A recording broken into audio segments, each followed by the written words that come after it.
Shalom, shalom, boa tarde. Hoje nós estamos no dia 8 do mês de outubro do ano 2021, pelo nosso calendário gregoriano. E pelo nosso calendário judaico, hoje nós estamos no dia 2 de Reshivan, do ano 5782.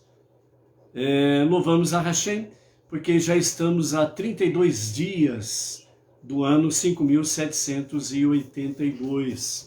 Então, a nossa gota de sabedoria do nosso Rebbe para hoje é assim. Assim o nosso Rebbe, Menachem Mendel, o tzadik da nossa geração, o líder da nossa geração, o justo da nossa geração, nessa gota de sabedoria de hoje, ele fala conosco da seguinte forma: quando você foge à responsabilidade que tem num lugar para estar em outro lugar, duas coisas ficam imperfeitas: o local onde você é necessário e o local onde você se encontra, mas não deveria estar. Essa gota de sabedoria do nosso Rebbe Menachem Mendel chama-nos a atenção, porque realmente a nossa natureza geralmente é fugir às responsabilidades.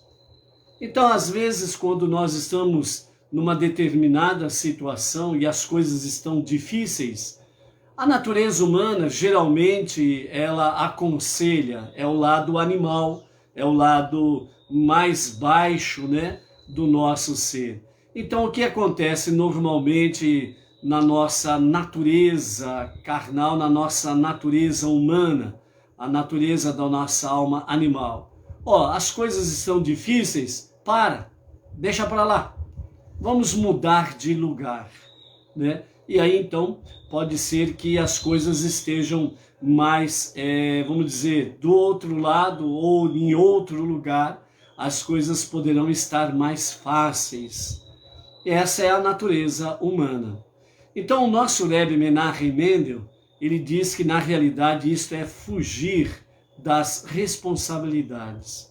Então, aonde você está, se as coisas estão difíceis, então não pense que mudando de lugar as coisas ficarão mais fáceis.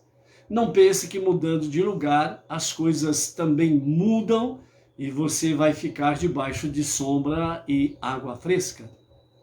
Na realidade, o nosso Rebbe Menachem Mendel, ele diz que aonde nós estamos, aonde você está, temos responsabilidades, temos compromissos e nós precisamos concluí-los antes de mudar de lugar, se essa for a vontade de Hashem. Então, por isso, vamos encarar de frente as nossas responsabilidades e os nossos compromissos. Lembrando que o líder da nossa geração, o nosso Rebbe Menachem Mendel, ele diz que quando alguém foge às suas responsabilidades, mudando de lugar, então duas coisas imperfeitas ficam. O lugar que você deixou, ele fica imperfeito porque você não concluiu a tua missão, a tua tarefa naquela localidade.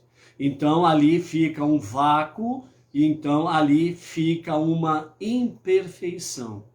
E quando você muda para outro lugar, outra casa, outro bairro, outra cidade ou algo semelhante, então esse segundo lugar também fica imperfeito. Por quê? Porque esse lugar onde você se mudou era onde você não deveria estar.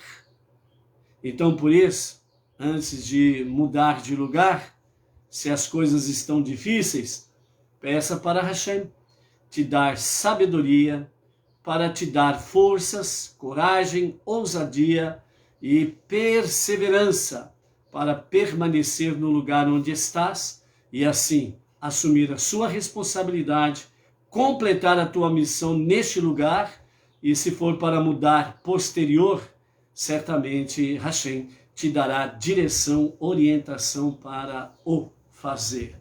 Então a mensagem central é: não fujamos às nossas responsabilidades, vamos realmente cumprir com elas. Baruch Hashem. Ok. Então vamos completar também agora, hoje, né? Vamos completar então a nossa reflexão sobre o mês de Reshivan. Ontem nós falamos do início, né? Aquilo que o nosso rabino Yitzhak Ginsburg, que nos fala sobre o mês de Reshivan. Vimos aí que o dilúvio, ele começou no dia 17 de Reshivan e foi até o ano seguinte, mais 10 dias, onde no dia 27 de Reshivan, o dilúvio se encerrou, ok? Então, vimos aí que Reshivan é um mês que não tem festividade e nem mitzvot, mandamentos, preceitos especiais. E por isso os nossos sábios dizem que o mês de Reshivan está reservado para a inauguração do terceiro templo nos dias de Mashiach. Haverá uma festa incomparável, sem igual até aquele momento. Miguel, para de bater no pedestal aí. O meu neto está aqui do lado, Miguel, ele tá com o pezinho no pedestal. Né, Miguel? Então vem dar aqui um Shabbat Shalom para a turma aqui, do lado de cá, do lado de cá. Lá, fala pro pessoal aí, Shabbat Shalom, gente. Shabbat Shalom, gente. Até mais. Até mais. Esse é o Miguel. Então cuidado com o pé aí, Miguel. Tá. Então, vimos aí que a Mazal, né, a sorte do mês de Reshivan é a crave, né, escorpião, que tem um veneno frio, e também vimos a questão de Nahash, que é exatamente a serpente primordial, em que ela tem o veneno quente.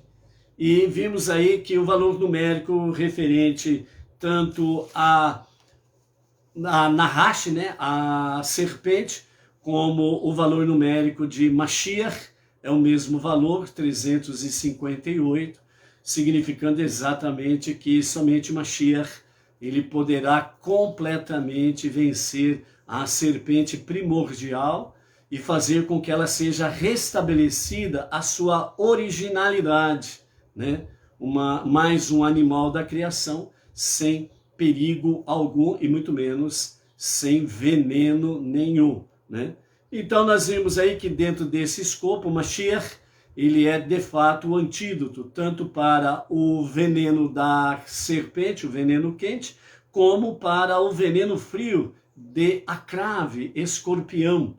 E Mashiach, ele estará de fato vencendo que essas duas questões, né, Nahash e acrave, simbolizam realmente toda a questão má e também a má inclinação do ser humano e as coisas ruins que estão presentes aí no nosso planeta. Então, Mashiach, ele restabelecerá todas as coisas, ok? A tribo deste mês é Menashe. Então, nós ficamos aqui para completarmos, né, a reflexão sobre o mês de Reshivan, exatamente falando sobre a questão do sentido, o olfato, e o órgão controlador deste mês, os intestinos. Então vamos lá. O olfato. O sentido do olfato, ele é o mais espiritual de todos os sentidos. A palavra hebraica para olfato é reiach. E ela é cognata, melhor dizendo, aquela palavra que expressa ruach, que é o espírito, o fôlego, né? Então os nossos sábios ensinam que o olfato é o único sentido que a alma desfruta e não o corpo. Tanto é que o olfato, quando você... Exatamente isso. É a alma, é a nossa alma que desfruta do olfato. Então, quando o cheiro é bom, quando o cheiro é agradável, então normalmente nós... Que cheiro gostoso, cheiro agradável, que cheiro de frescor, né? Significando que é um cheiro novo e agradável.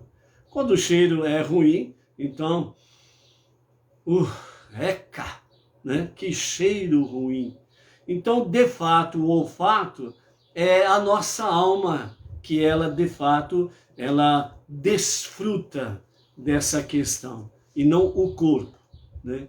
Então, o olfato, ele é, no sentido exato, ele é mais espiritual do que os demais órgãos. Então, a nossa alma, Neshama, é uma permutação de Menashe, né? Então, quando as letras do nome Menashe, ou Menash, você mexe com elas, então você escreve também Neshama, que é alma. O sentido do olfato é o único sentido dos 5 sentidos demais que não participou e, portanto, não foi maculado ou corrompido no pecado primordial do homem no jardim do Éden. Então, os nossos sábios ensinam que o olfato foi o único dos 5 órgãos, né, os 5 sentidos, melhor dizendo, que não participou do pecado primordial, do pecado no jardim do Éden, o pecado do homem, né?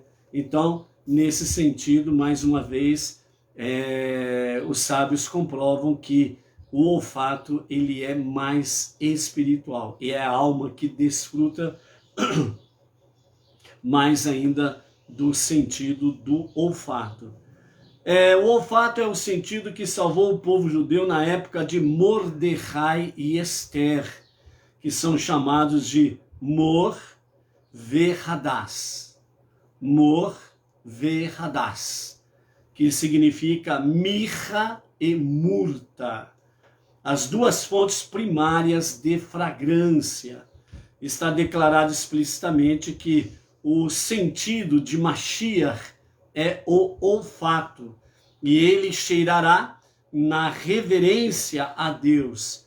Ele julgará pelo odor, ao invés pela visão ou audição.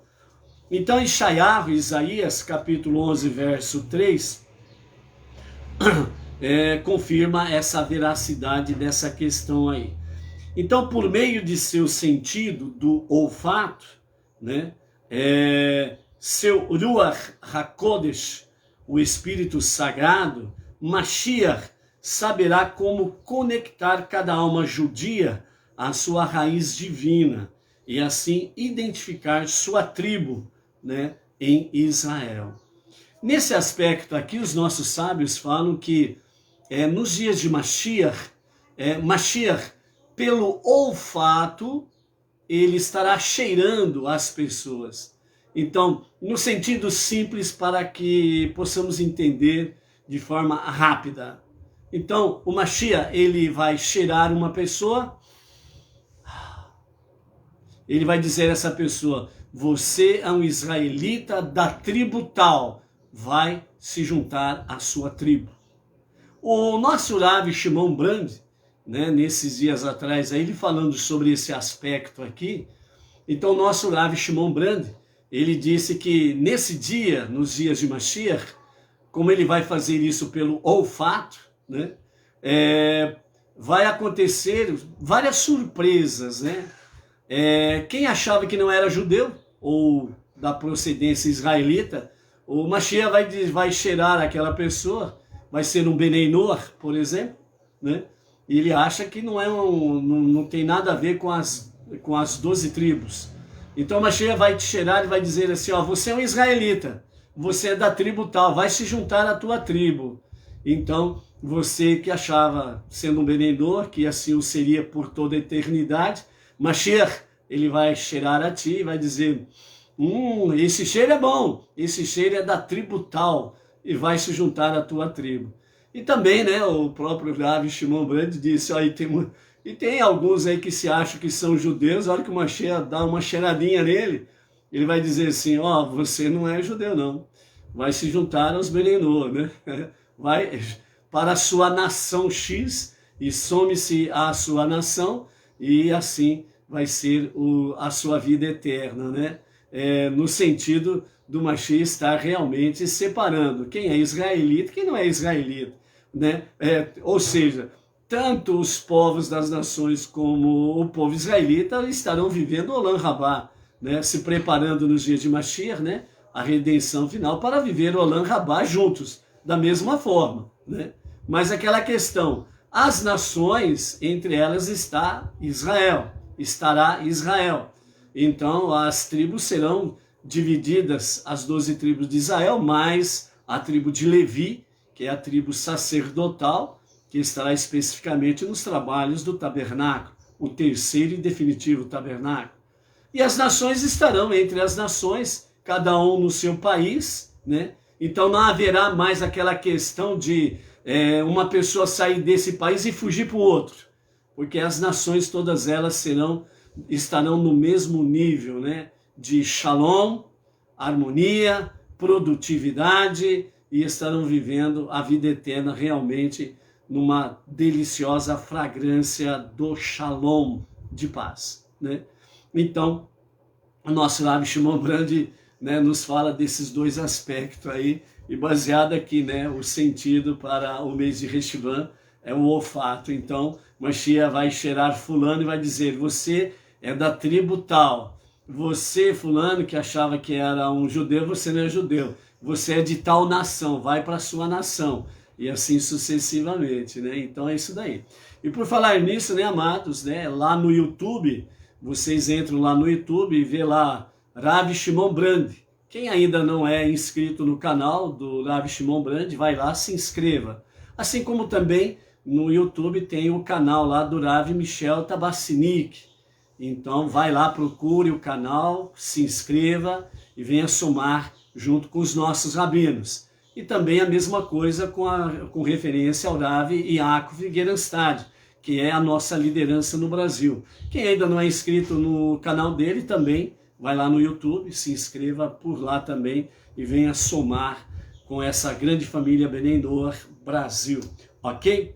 Então, dessa forma, né, Mashiach saberá exatamente conectar cada alma à sua raiz. As 12 tribos de Israel, mais a 13ª tribo de Levi, e cada um, respectivamente, para com a sua nação. O olfato é precioso.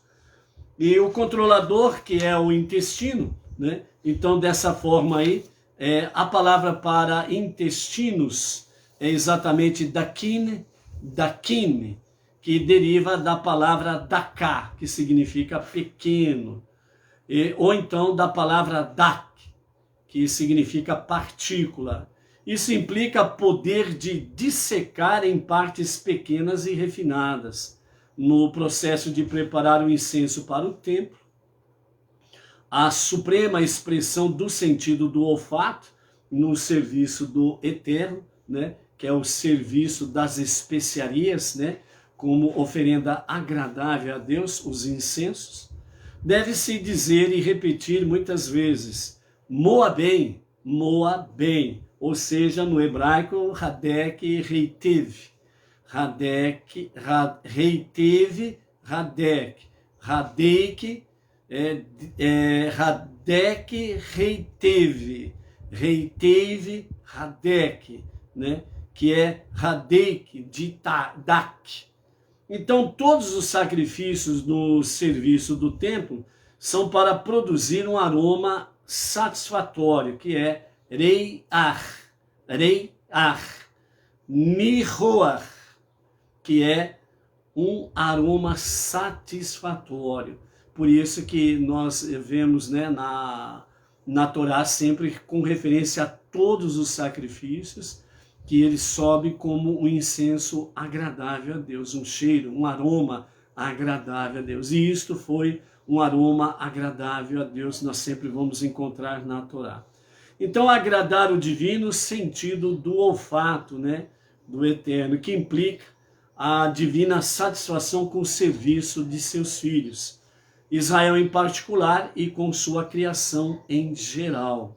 Nossos sábios interpretam a expressão Reiach, Nihoach, como eu estou satisfeito, Nahat Ruach, pois falei e minha vontade foi cumprida. Então os nossos sábios dizem que o Eterno ele se expressa dessa forma quando o sacrifício ele é agradável a Deus. Por isso que é importante o nosso sacrifício diário, o estudo da Torá, as 7 leis universais, as preces diárias, a nossa tzedakah, que está dentro dela boas ações, doações e etc. e tal.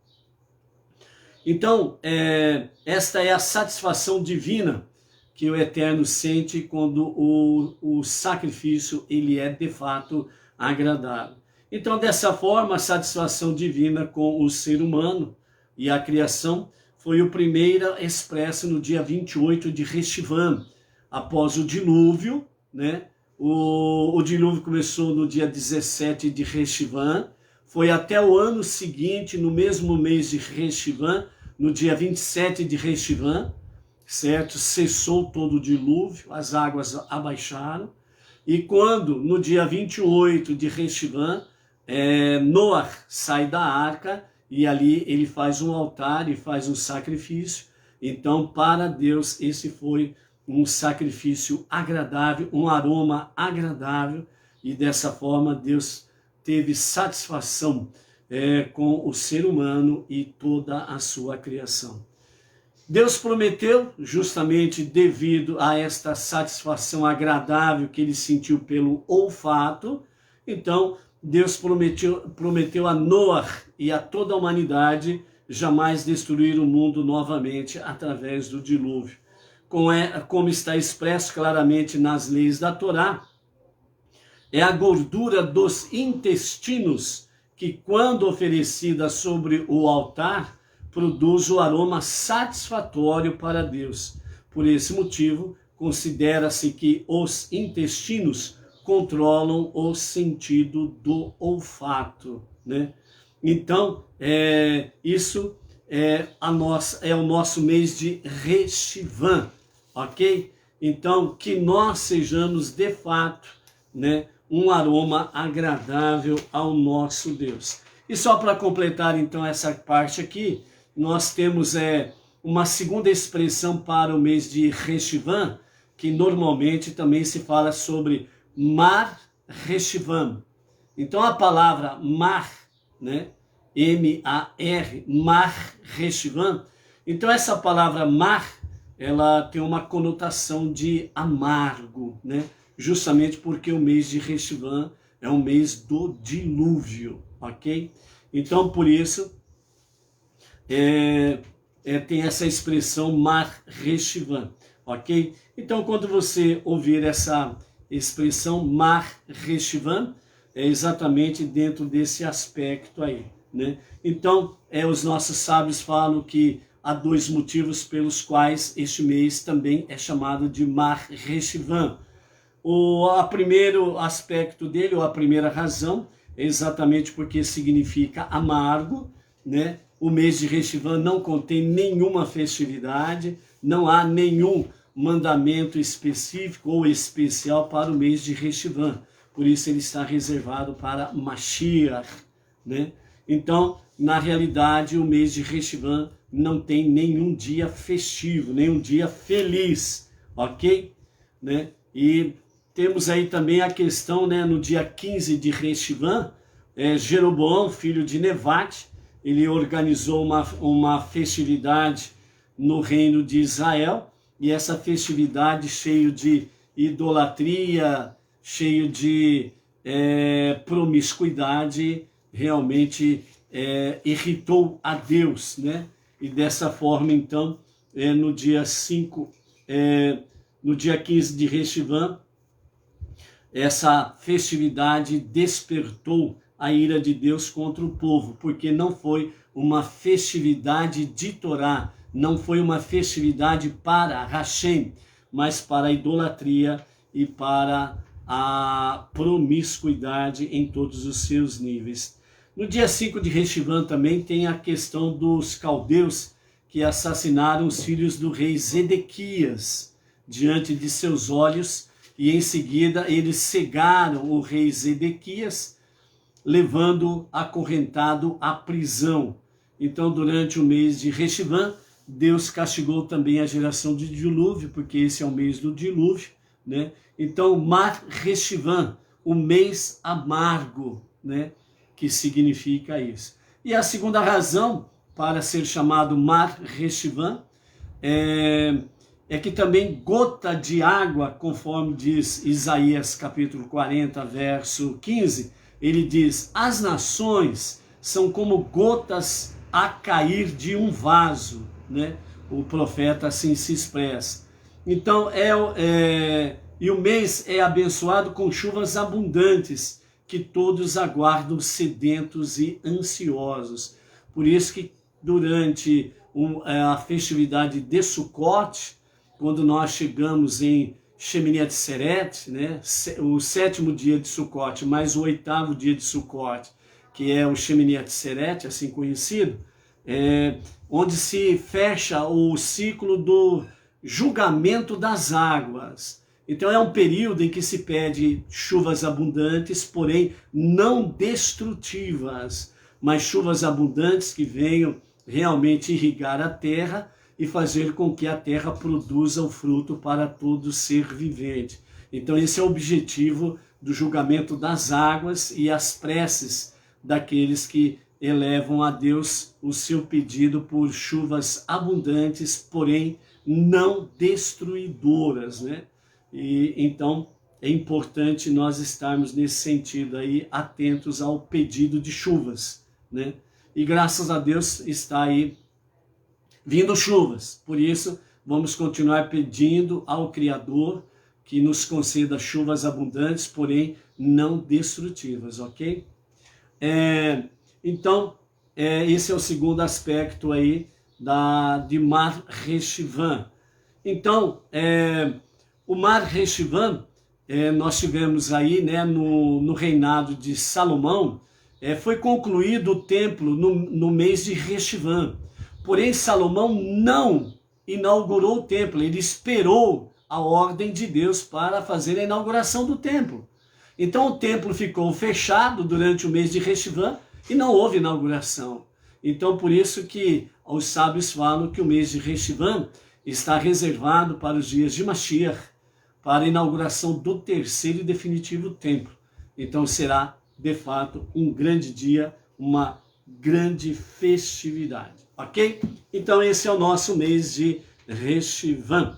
Baruch Hashem, vamos para a nossa sexta aliá, a nossa sexta leitura da nossa paraxá semanal, Noah.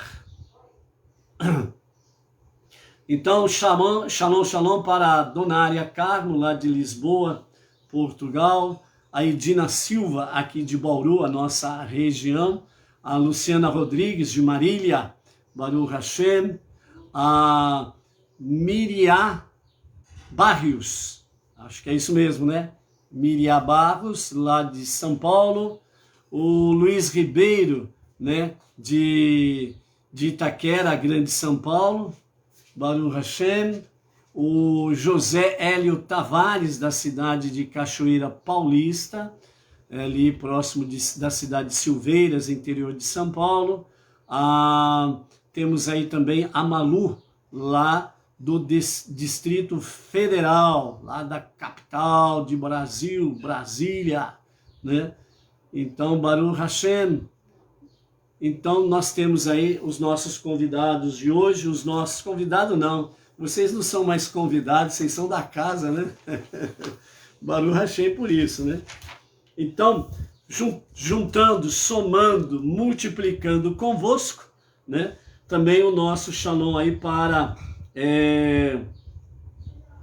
o Israel Arcanjo, né? Da cidade de Poções, Bahia, né?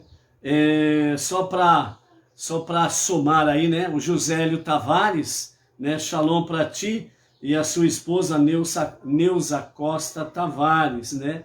A mesma coisa aí para Donária do Carmo e o seu marido José do Carmo, ok? E quando temos casal aí por aí, né? Gentileza, coloque o seu nome, o nome do seu casal aí, né? Do seu cônjuge, para que a gente possa anotar e sempre estarmos aí, né? Falando do casal, né? Consciência divina e consciência de família, não vamos apagar isso de jeito nenhum, ok? Baruch Hashem. Então nós temos aí também o Enoque, melhor dizendo, Enoque Francelino, da Grande São Paulo, a Ivan Silveira de Souza, o Alberto Taca, né, de São Paulo, Grande São Paulo, Rosseto Ever Rosseto, de Tapira, Minas Gerais, o Marcelo Guerreira, de São José do Rio Preto, interior de São Paulo, e Yosef Ben Asaf, né? São mais esses aí, o nosso shalom para cada um aí, ok? Então a nossa sexta leitura de hoje nos fala sobre a profecia de Noar. Nós estamos no capítulo 9 de Gênesis, Bereshit, e do verso 18 ao verso 32, com os comentários de Rashi, né? Então, nós temos aí a seguinte questão. Depois que Deus lhe prometeu que sua descendência não seria destruída, Noa retomou as relações maritais com a sua esposa e seus filhos fizeram o mesmo com as suas esposas. Os filhos de Noa que saíram da arca foram Shem, Ham e Yafet. Cada um deles teve alguns filhos. Ham foi pai de 4, o mais novo dos quais era Canaã. Ham enfureceu-se porque seu pai, Noa, estava tentando ter mais filhos. Ele supôs que Caim tinha matado o irmão Abel porque quisesse a terra inteira para si. Sendo Noa o novo começo da espécie humana, Ham já considerava privação suficiente ter de dividir o mundo com seus 2 irmãos e achava que não deveria compartilhá-lo com mais alguém. Esses 3 foram os filhos de Noa, e deles o mundo inteiro se povoou. Noa era o senhor do solo e compreendia a importância dos grãos como sustentáculo da vida civilizada. No entanto, quando saiu da arca, em vez de semear as primeiras sementes de cultura de grãos, ele se degradou plantando um vinhedo para produzir vinho com a finalidade de alegrar-se. Ele levara consigo ramos de figueira para dentro da arca, né? Então, aqui, né, segundo os comentários de Rashi, Noa, ele começou a se degradar espiritualmente. Ele já começou a perder aquela elevação espiritual e foi regredindo espiritualmente. Então, em vez de ele plantar as primeiras sementes para produzir grãos, alimento para todo ser vivente, como ele já estava degenerando a sua vida espiritual, ele então fez o quê? Ele plantou um vinhedo, né, para o seu próprio usufruto, vamos assim dizer, né? E aí vamos ver o que aconteceu na sequência agora. E ele bebeu do vinho, embriagou-se e descobriu-se dentro de sua tenda, né? Ou seja, ele embriagou-se com vinho, ficou bêbado, tirou as roupas, né? E ficou desnudo dentro da sua tenda. O filho mais novo, Ham, o filho mais novo de Ham, que é Canaã, viu seu avô exposto. Ele correu para contar a seu pai, Ham. Então, Ham adentrou a tenda, viu a nudez de seu pai, e ele percebeu que essa era a chance de impedir que seu pai tivesse mais filhos. Primeiro, Ham, ele teve relações com seu pai e em seguida o castrou e depois o contou aos seus 2 irmãos que estavam fora. Shem obteve a ajuda de Yafet, tomaram o manto e colocaram sobre os ombros de ambos e então andaram para dentro da tenda de costas e cobriram a nudez de seu pai. Mesmo quando se aproximaram dele e tiveram de virar-se, eles ficaram com a face virada para trás, de modo que não viram jamais a nudez do seu pai. Daqui a pouco nós vamos ver o comentário do nosso Rebbe Menachem Mendel sobre esta ação aqui, ok? Aguarde aí que nós já vamos falar do nosso Rebbe. Noa despertou do seu vinho e sobre o que o seu filho mais moço, imaturo e degenerado lhe fizera. Ele disse: maldito seja Canaã. Por tua causa, Ram, nunca terei um quarto filho para cuidar de mim, e já não quero que tu cuides de mim. Portanto, uma vez que meus filhos mais velhos agora terão essa incumbência, decreto que o teu quarto filho será escravo de escravos. Escravo dos irmãos do pai dele, Shem e Yafet, que agora devem servir-me sozinhos. Então ele disse: bendito seja Deus, o Deus que favorecerá a Shem, dando aos seus descendentes a terra prometida. O ramo de Canaã será escravo deles, e lhes pagará tributo. Expanda Deus a Yafet materialmente, mas habite nas tendas dos descendentes de Shem. Essa profecia cumpriu-se no que se refere aos 2 templos de Jerusalém. O primeiro templo foi construído por Salomão, um descendente de Shem, foi dotado de uma medida muito maior da revelação divina, que o segundo, erigido por Ciro da Pérsia, procedente de Iafet. E o ramo de Canaã seja escravo dos descendentes de Shem, mesmo quando estes residirem em países que não sejam o deles. Além das profecias explícitas de Noar, o comportamento de cada filho nesse incidente teve outras repercussões. Shem, por ter ocultado seu pai com um manto, obteve o privilégio de sua descendência, o povo israelita, usar o chale ritual de orações, o talit. Yafet, por ter ajudado seu irmão Shem a cobrir seu pai, mereceu a recompensa de ter seu descendente do fim dos tempos, Gog, sepultado na terra de Israel. Ram, por ter se aproveitado da exposição do pai, foi submetido ao constrangimento degradante de seus descendentes serem levados nus ao cativeiro. Tendo concluído a história de Noar, a Torá passa agora a detalhar a genealogia de seus descendentes. Noar viveu 350 anos depois do dilúvio, que ocorreu com 600 anos de sua vida. Todos os dias de Noar foram contados, portanto, 950 anos, e Noar morreu. Esses são os descendentes dos filhos de Noar, Shem, Ram e Yafet, que geraram filhos depois do dilúvio, né? E por isso, após o dilúvio, né, toda a raça humana vem realmente dessa descendência de Noar, através dos seus 3 filhos, Shem, Ram e Yafet, ok? Então, esses são as descendências aqui dos filhos de Noar. E para nós podermos aqui aprendermos um nível um pouco mais assim, no sentido de lição prática para os nossos dias, amanhã nós estaremos falando sobre a Torre de Babel, mas vamos ver aqui o que o nosso Rebbe Menachem Mendel, ele nos fala de forma específica, né?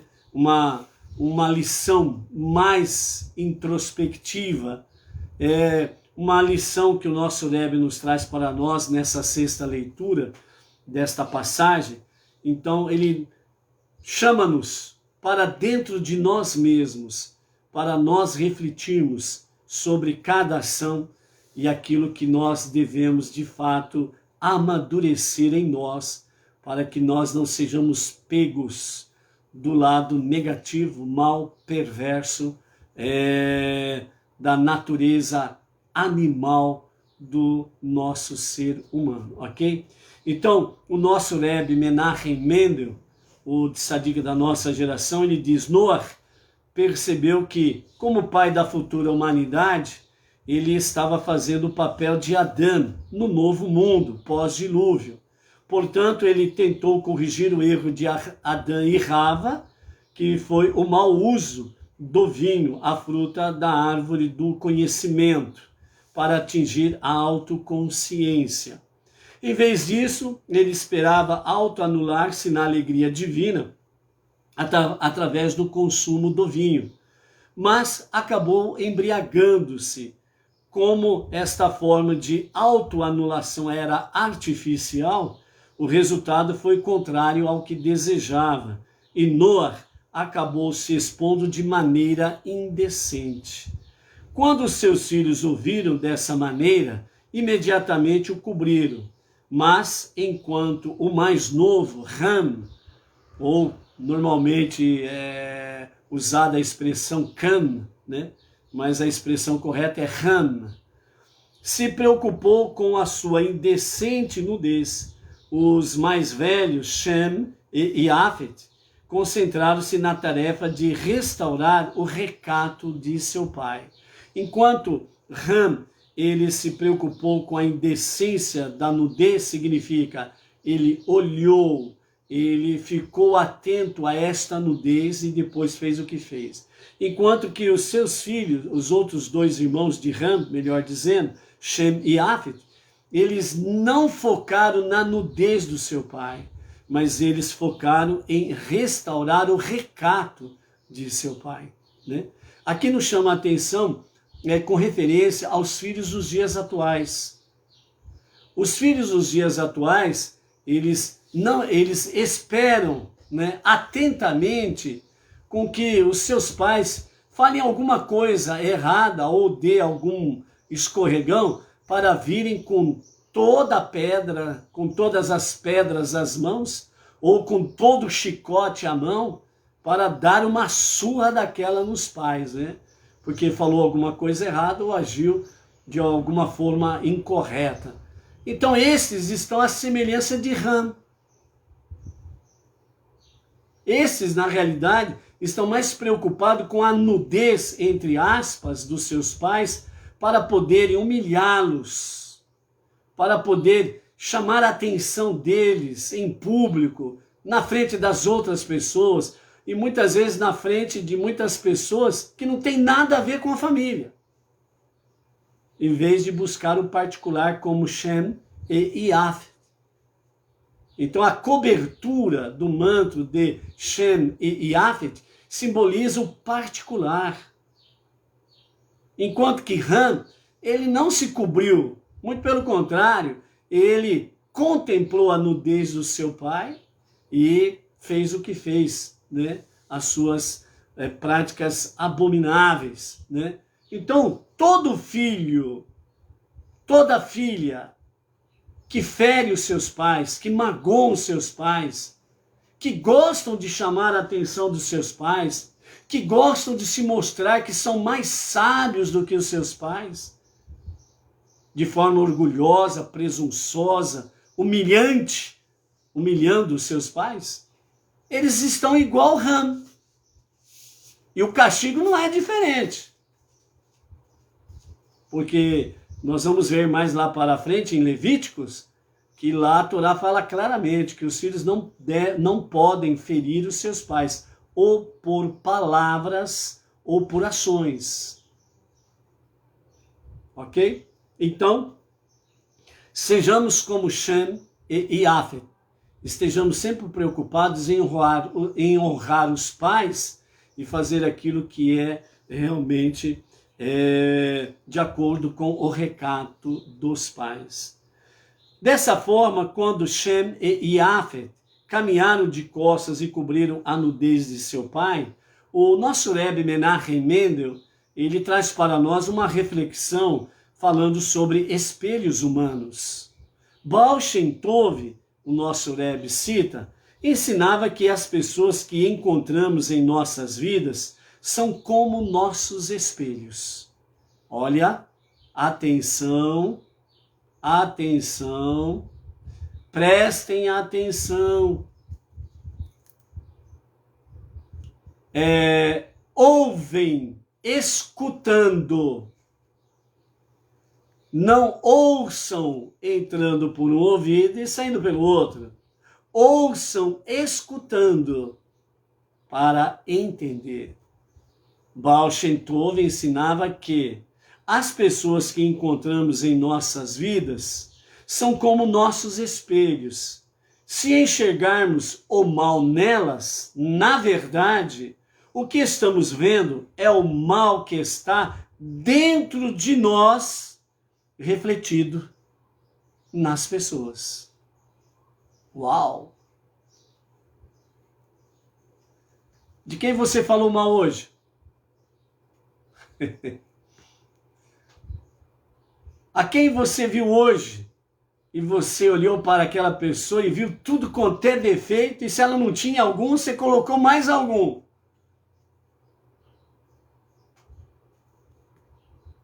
Baal Shem Tov ensinava que toda pessoa que nós encontramos pelo caminho, na nossa vida, são como espelhos. Se enxergarmos o mal nelas, na verdade, o que estamos vendo é o mal que está dentro de nós, refletido nelas. Como geralmente somos cegos aos nossos próprios defeitos, faltas, erros, pecados e outro caminhão de coisas, Deus faz com que percebamos tais coisas nos outros, para que possamos reconhecer em nós as mesmas falhas e nos corrigirmos. Portanto, como Shem e Yafet não compartilhavam de tal fraqueza de Noach, não se concentraram nela, e sim, ao contrário, procuraram ajudar o seu pai. Mas Ham, que efetivamente possuía a mesma fraqueza de seu pai, se concentrou na vergonha dele, em vez de pensar em como podia ajudá-lo. Nesta lição, ou nestas lições, um personagem que denegriu-se espiritualmente, embriagou-se, desnudou-se. Essa é a peça central de todo esse teatro.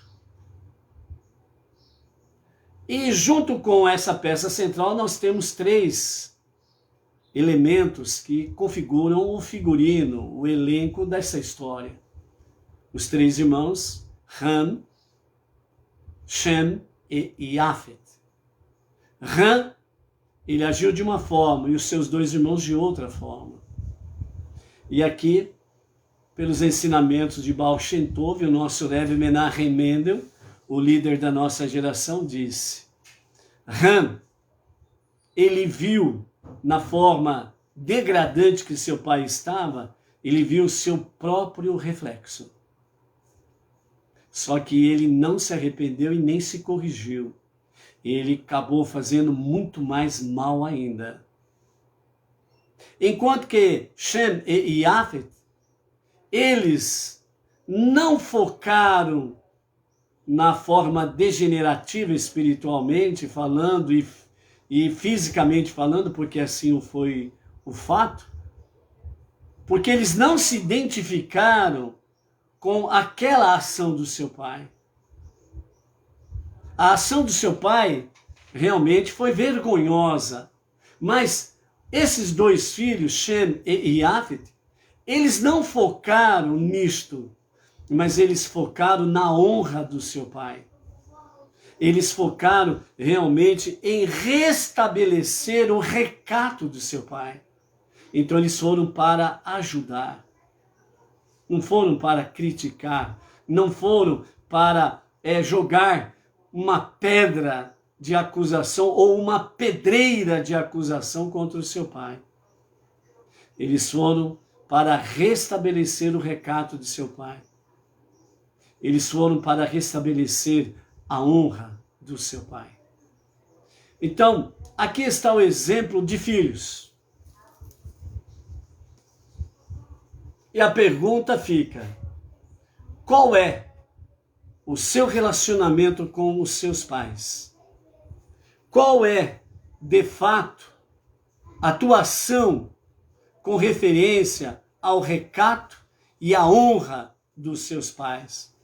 Você honra os seus pais, tanto no particular como em público? Você honra seus pais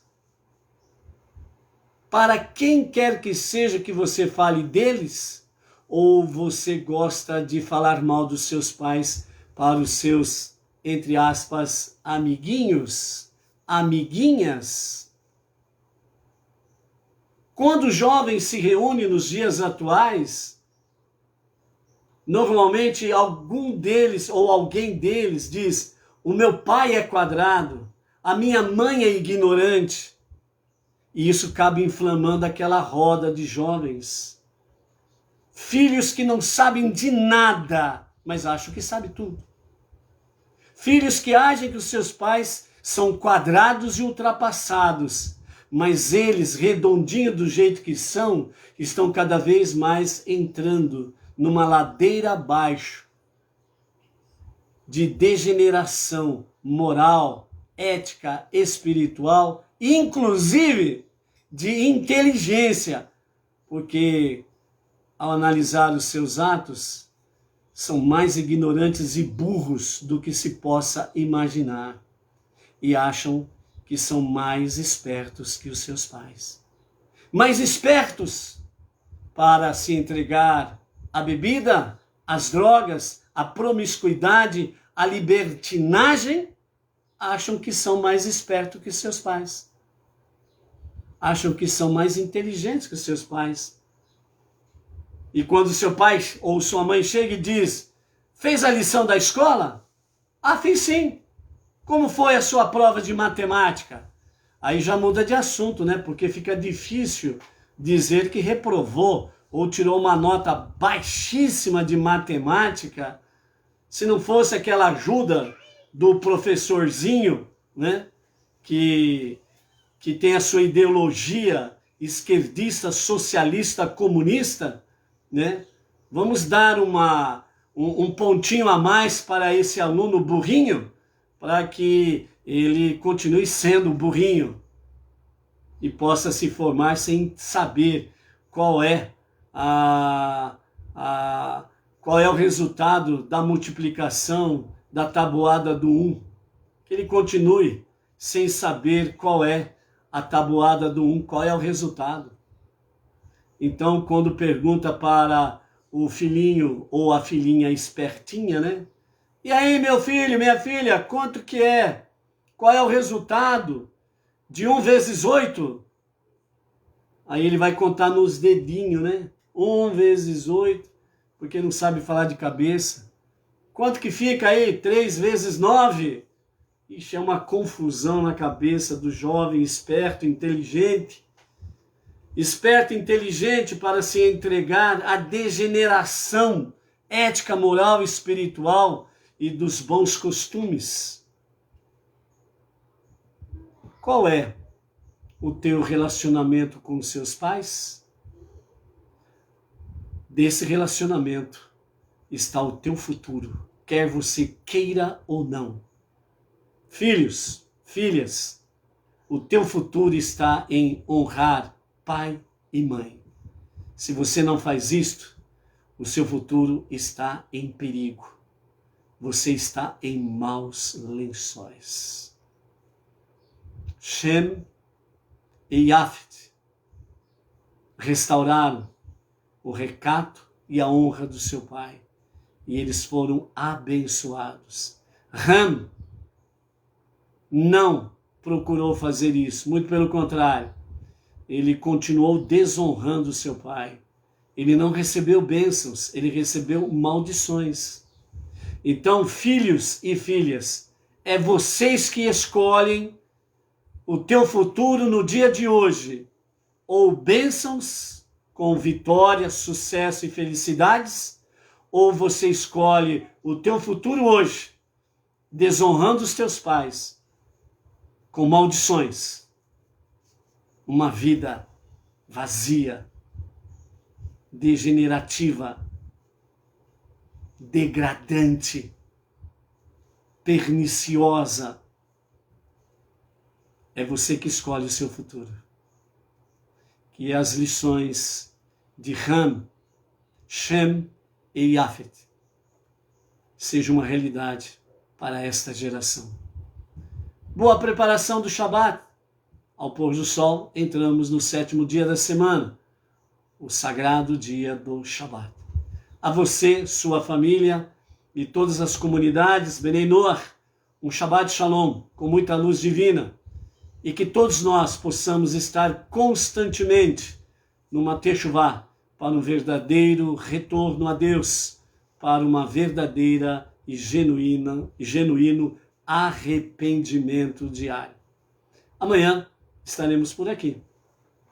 Shalom, Shabbat Shalom, até amanhã.